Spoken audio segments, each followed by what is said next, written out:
This is not the internet. This is the Metaverse. Hello pioneers.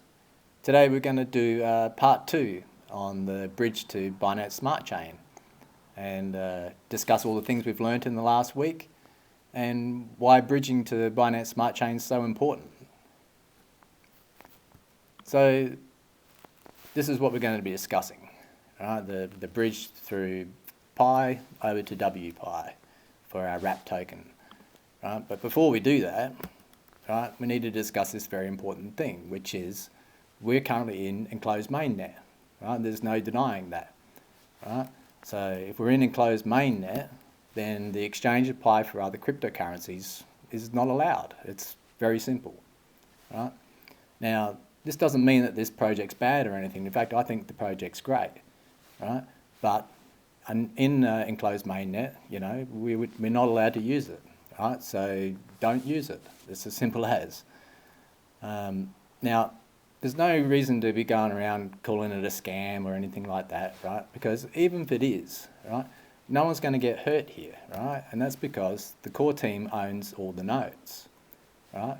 So even if it turns out to be bad, the Pi core team can just suspend the wallet and reverse all the transactions, right? So there's absolutely no danger here. And when you, hopefully when you see the end of this video, you'll be in agreement. Right. So let's have a look at the project more. Right. So we know we're going to be wrapping Pi into WPI on Binance Smart Chain. Right. Now, once we do that, right, this enables us to use the WPI to do farming or you know, performing swaps to other cryptos, staking. You know, opens up a whole pile of opportunities. Right. One of the ways we can swap it is through PancakeSwap, right? But currently, even if you do have WPI, you can see here there's no liquidity for it, right? So you won't be able to swap it for any other token anyway. If you see here, you know, there's only a little bit of WPI in existence anyway. I just rechecked the chain, you know, there's only 290 of it now, so there's still only a small amount. Now, if you want to check the liquidity yourself, right, like I did, just come over to PancakeSwap, right, connect your wallet, choose whatever wallet you want, click on the drop down here for the token, right, the WPI won't be in the list, so we add in the contract address, and the WPI comes up. I've already added it, but just add the token. Once I added the token, click on this arrow to make the coin swap over and punch in 1 in there, and then you'll get the same thing. You can see here that there's no liquidity. Okay, so it's a very, very simple process, and you know, you can do it all yourself. There's also this disclaimer, you know, they're always keen to tell us that there's no price for this thing yet, so until there is liquidity, yeah, we're not going to know any price discovery.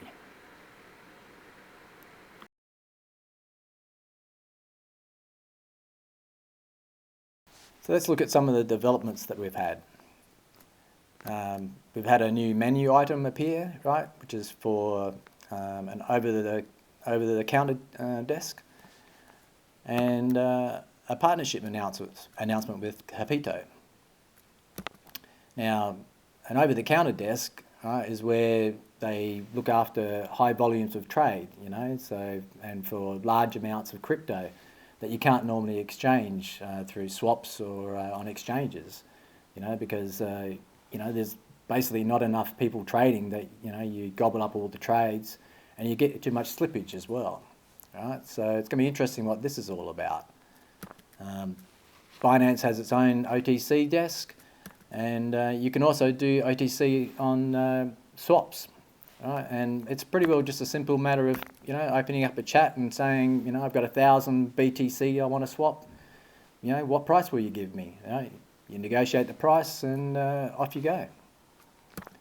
The partnership with Hapito, all right, that's pretty cool. This is their Twitter feed, and this is the Twitter feed for PIbridge. Right, now, if you notice here, they've got something in common.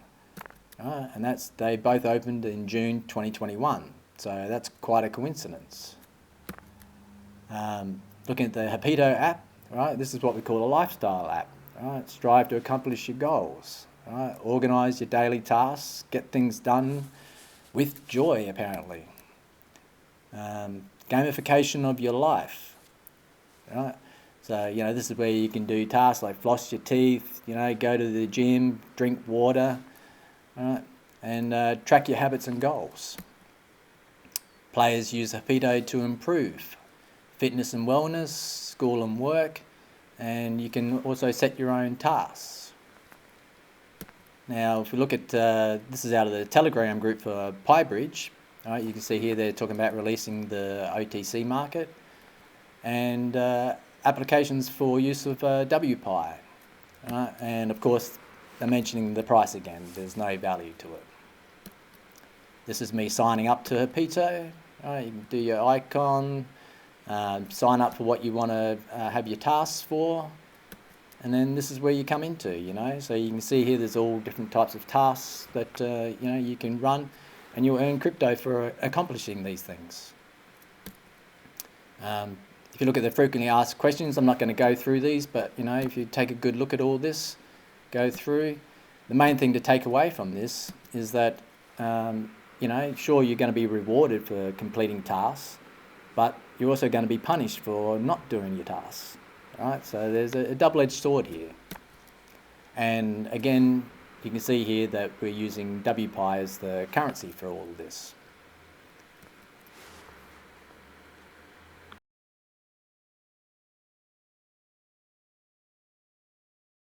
So here we have another Web 3.0 lifestyle app called Steppen. Right? So if we take a look at Steppen, this is one where you get rewarded for working out as well. Right? So you can buy your virtual sneakers. Right? This will help increase your mining rates, if you like, for when you do your walks and your workouts. But without, unlike Hapito, this one has got anti-cheating because it's actually tracking what you're doing. So it's going to be checking that you're actually doing your steps or you're running or whatever you've set up. All these lifestyle apps, it comes under the banners of, this SocialFi and GameFi, but they're also under the banner of play to earn, right, and learn to earn, right? So these are a lot of new terms that we have with Web 3.0. You can see under here in the Steppen, this is a new one, right? This is called move to earn. Right? So these are a lot of new terms that we're going to have to get used to. Now, the reason I'm highlighting this is because under Hapito, they've only got about 5 tweets, and one of their retweets they did was a thing called Movie. Right? And what is Movie? Well, Movie is another move to earn application. Right? Pretty well in the same line as Steppen. The only thing with this, right, I don't know sure what the relationship is here because you can't earn Wrap Pi with this, so they've got their own token. But there's obviously some association here. Now with Movie, they seem to be doing Metaverse as well. They're investing 100 BNB into projects. One of the ones they invested in is this one called Su 2022, which is a football application, and they've announced a partnership with them as well. So I don't know what all the relationships are here, but it's worth reporting on. And this is just their Twitter feed that you can see they're associated with the World Cup.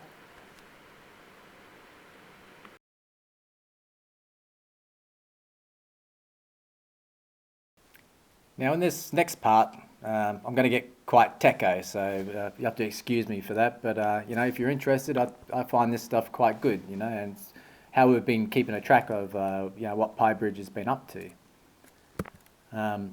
This is the real detailed process of it all. If you're interested, just zoom in and have a good look at it. But I'll simplify it as well. All right, so on the Pi side, obviously we need a wallet. Now, ideally this is a business wallet, but it might also be a private wallet, we're not sure.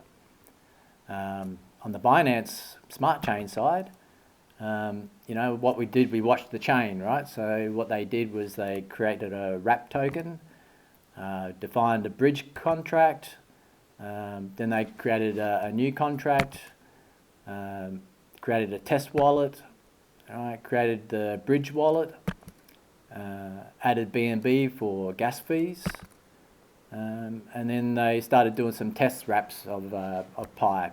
Right?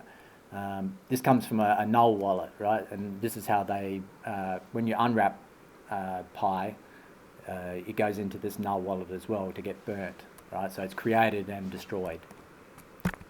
Now to do the unwrap, you actually have to approve the wallet, right? So that got approved there, and then they did some unwrapping of the WPI. Then we saw them create a new contract, right? We don't know what this one's for, but we assume that this is for the over-the-counter, right? So we'll see how that plans out. And we actually saw some WPI swap for wrap BNB, right? And that's this transaction here, so you can see. You know, if you look at this too, you can actually see that 0.1 WPI was actually worth 19 cents in wrap BNB. So that's our first sign of price. I don't think that's going to be the real price of Pi, but you know, it is interesting.